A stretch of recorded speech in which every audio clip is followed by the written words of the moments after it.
हमें मंच मिला है, लोग अपनी अपनी बात रखे हैं, पर हरियाणा में जो इकोनॉमिक अपॉर्चुनिटीज़ हैं, जॉब अपॉर्चुनिटी हैं, वे पहले की बजाय घटी हैं।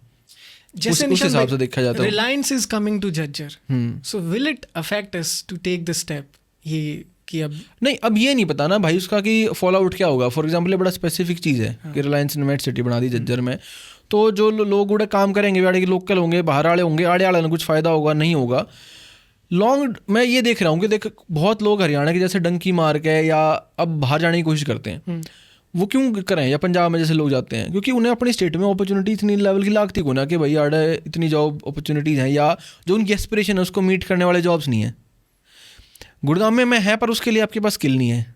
मोस्टली हरियाणवी पॉपुलेशन के बाद अनफॉर्चुनेटली जो गाँव में छोरे बैठे हैं, बालक बैठे हैं, उनके पास क्या है, सरकारी भी लाग नहीं सकते, इतनी उन्हें पढ़ाई लिखाई नहीं करी, इतनी उनमें स्किल नहीं कि भाई कोई बीटेक कर रहा है या कोई MBA कर रहा है या कुछ और किसी में कोई उनमें स्किल है कि भाई गुड़गांव में जो भी कंपनी है फॉर्च्यून 500 में से 250 कंपनीज गुड़गांव में, तो उड़े जाकर नौकरी कर ले, ठीक ठाक तनख्वाह, वो भी नहीं कर पा रहे, सरकारी नहीं लग पा रहे, गुड़गांव में नहीं जा पा रहे, ठीक है। तो वो और वे हाथ का काम भी करना नहीं चाहते, खेती छोड़ के, मतलब वो भी उनकी दिक्कत है। तो फिर उन्हें क्या लग गया कि भाई जो कुछ है उनके पास एसेट खेत है, कुछ और है, उन्हें बेच बाच के बाहर जाओ, कुछ उड़े काम कर लें। तो ये उस सेंस से बड़ा नेगेटिव वो है। तो मेरे को उस टाइम पे ये चीज़ लगी थी कि भाई अगर हम डाउन द रोड कि पॉलिटिकल फ्यूचर क्या होगा फिर समाज का, क्योंकि लोग बाहर भाजन लग जाएंगे, आड़े नहीं रहेंगे, और ये आउटसाइडर्स के साथ कभी ना कभी क्लैश हो जाएगा देख के कि यार बाहर के लोग आने लग रहे हैं हरियाणा में, हरियाणा के लोग कम हो गए, हरियाणा के लोग बाहर भाजन लग रहे हैं, तो टसल हो जाता है। ये पंजाब में भी चीज़ है, जैसे लुधियाना में अब बिहार यूपी वाले लोग काफ़ी ज़्यादा मेजॉरिटी में हो गए हैं, क्योंकि वो एक इंडस्ट्रियल शहर था, इसका वुलन इंडस्ट्री थी लुधियाना में, तो बाहर के बहुत लोग आ गए, तो उनमें भी वो है अब। पर मुझे लगता है कि हरियाणा में या हरियाणा के लोग में वो चीज़ नहीं है जैसे मराठी है उस टाइप की कि भाई हम या तो हमारी लैंग्वेज बोलो या मतलब यहाँ से निकलो। क्योंकि गुड़गांव में भी तो यह चीज़ ना हुई, मेरी ख्याल से नहीं हुई। तो मन ऐसा लगा कि कुछ हो सके आगे जाके 10-15 साल बाद कोई इसने बढ़ाने की कोशिश करे, इस चीज़ें सेंटीमेंट ना करें, यहाँ वाला ये ज़्यादा सेंटीमेंट बड़ा हो जाएगा। पर ये सेंटीमेंट बड़ा होने से भी रोका जा सकता है अगर यहाँ कुछ और इकोनॉमिक अपॉर्चुनिटी आ जाए, क्योंकि ये ना फ्यूचर की दिशा कभी भी डिटरमाइंड नहीं होती। हमें नहीं पता आज की डेट पे कि भाई ये स्टेट किस तरफ जाएगा। आज की डेट पे जो चल रहा है, क्या पता और गुड़गांव क्रिएट हो जाए, क्या पता हिसार में एयरपोर्ट आ जाए, वहीं थोड़ी इकोनॉमिक डेवलपमेंट हो जाए, उड़े के जो लोकल उस एरिया के लोग हैं उन्हें उड़े काम मिल जा।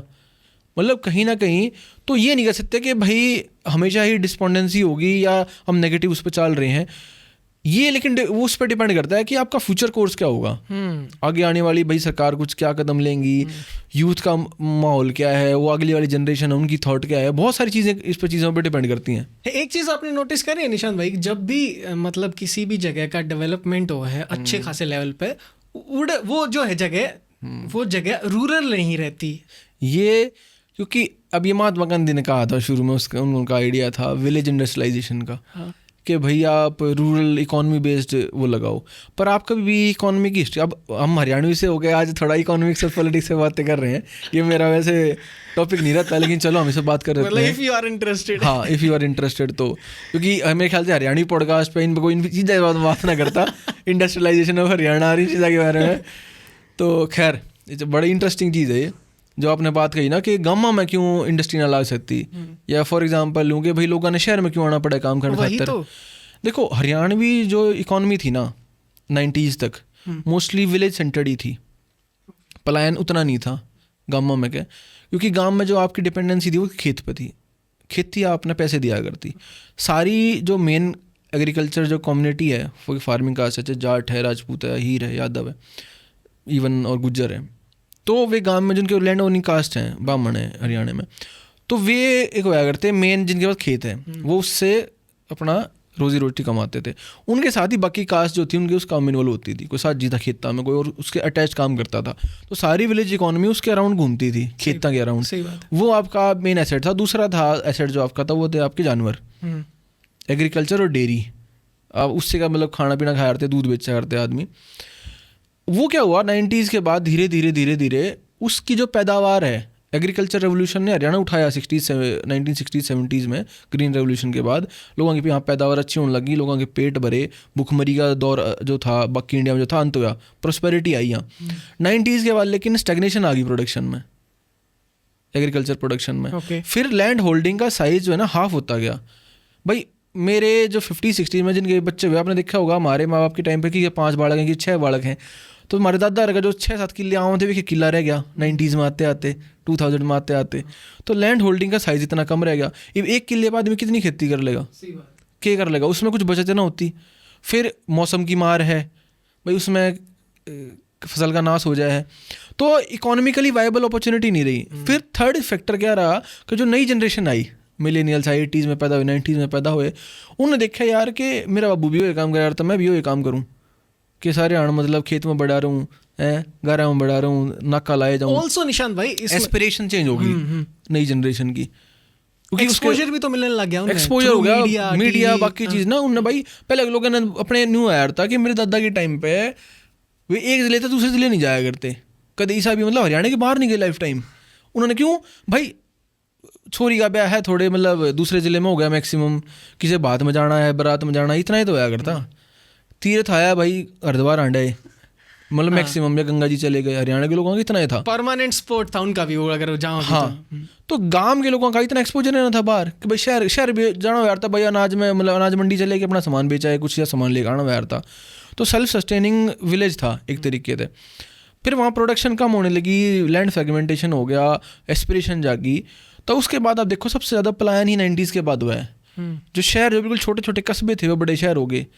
दिल्ली में देख लो, रोहतक, सोनीपत, गुड़गामा, तो वो गामा देते हट के गए।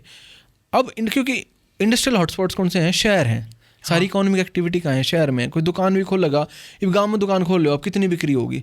लोगों की परचेजिंग पावर नहीं है। सही बात है, वो उतना खरीद ना पाओ बेचारे, जिन्हें कितना खरीद लेंगे। तो आप ग्रो नहीं कर सकते वहाँ। इसको कर सकते थे अगर आप कॉटेज बेस्ड इंडस्ट्री बनाते गाँव में, छोटी मैन्युफैक्चरिंग यूनिट, MSME सेक्टर ने।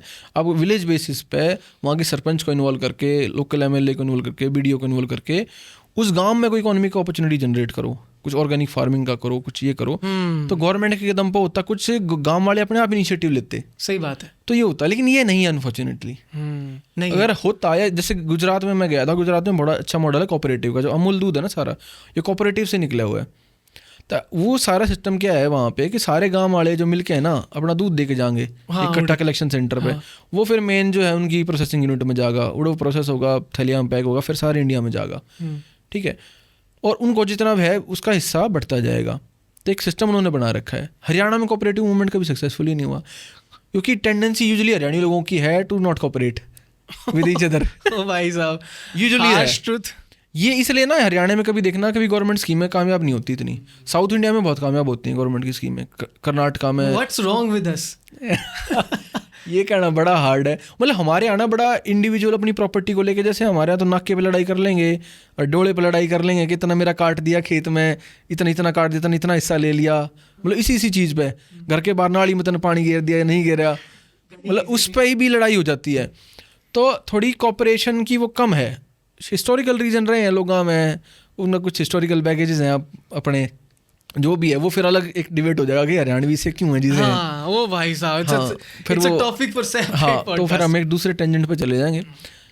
तो जिस चीज़ पे हम कर रहे थे उस पर कंक्लूड करता हूँ कि गामा में क्यों नहीं हो पाया। तो ये रीज़न थे, करने को कर भी सकते थे, पर आज की रियलिटी यह है कि जो जॉब्स हैं, जो इकोनॉमिक अपॉर्चुनिटी हैं, वो बड़े शहरों में है अनफॉर्चुनेटली। तो इसलिए गाँव का प्लान हुआ है, फिर गाँव उससे नहीं। बट ये पॉसिबल हो तो सका था निशांत भाई कि जो गांव है वो गांव ही रहे। ये आपने नू लग गया है कि भाई एक जैसे इंडिया एज कंट्री, उसमें नहीं बैलेंस होना बहुत ज़रूरी है कि आप पूरा इंडिया ने अर्बनाइज नहीं कर सकते। और होना भी नहीं चाहिए, क्योंकि अर्बनाइजेशन पहले हम कहा करते अर्बन डेवलपमेंट, अब हम कहते हैं मैनेजिंग अर्बनाइजेशन। ओके, मतलब कि पहले हम चाहते थे कि भाई इंडिया में अर्बन डेवलपमेंट हो, क्योंकि अर्बन एरियाज बहुत कम थे, डेवलपमेंट कम थी। ये भी दिक्कत क्या होगी कि हमारे शहर अनमैनेजेबल हो रहे हैं, हमने नाम दे दिया मैनेजिंग अर्बनाइजेशन। ओके, पहले जो रिसर्च पेपर निकले आते थे अर्बन डेवलपमेंट, कि इंडिया अर्बन डेवलपमेंट कैसे करे, क्योंकि बहुत ज़्यादा रूरल इकोनॉमी थी, मोस्टली लोग आज भी काफ़ी इंडिया में मेजोरिटी लोग 50% से ज़्यादा रूरल एरिया में रहे हैं। पर लेकिन पलायन इतना होगा, हमारे शहर अनमैनेजेबल हो गए, क्योंकि वहाँ जो ड्रेनेज सिस्टम है, सीवरेज सिस्टम है, रोड है, बाकी सारा नेटवर्क है उसका, वो इतना प्लानर्स ने इमेजिन ना करा था कि इतनी जल्दी इतने लोग आ जाएंगे इसमें। इसलिए आप देखोगे गांव में इतना कूड़ा ना पाओगा जितना गुड़गांव में की सड़कों में पाओगा। वेस्ट, वो सड़क टूटी पाऊंगी, सब कुछ ओवरक्राउडेड हो गया, उस पर इतना प्रेशर पड़ गया ना रिसोर्सेज पे, वो इसके लिए बने ही नहीं थे। माइग्रेशन इतनी ज़्यादा फास्ट पेस हुई कि उतनी जल्दी आप डेवलपमेंट नहीं कर पाए।